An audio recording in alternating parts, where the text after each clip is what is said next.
Now that's some goodwill. Ben Affleck and Matt Damon shared more than just dreams of stardom in their early Hollywood days.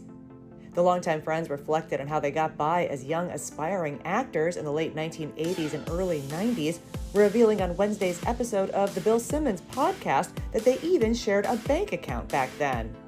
Matt admitted that it was a, quote, unusual arrangement and, quote, a weird thing in retrospect, but he explained that they both needed the money for their career pursuits and had ground rules on how to share their collective earnings, saying, "You were allowed to go to auditions in New York with the money. You were allowed to take out $10 and get quarters and go to the arcade and play video games. Eventually, we were allowed to try to buy beer, which never effing worked." Matt went on to note that he and Ben always kept the big picture in mind, knowing that they were better off joining forces during uncertain times, adding, "As long as one of us had money, we knew the power wasn't going to get shut off. After doing 1992's Geronimo, I probably had 35 grand in the bank. I was like, we're good for a year."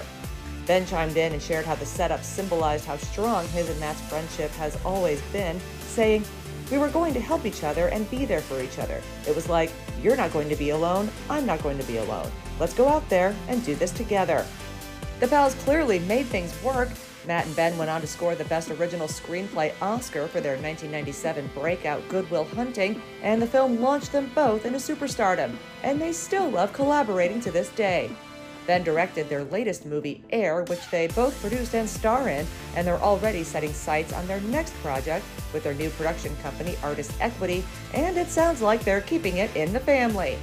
Ben teased in a recent interview with CBS News that his wife, Jennifer Lopez, has joined his and Matt's upcoming biopic about wrestler Anthony Robles, and he couldn't contain his excitement about working with another close loved one.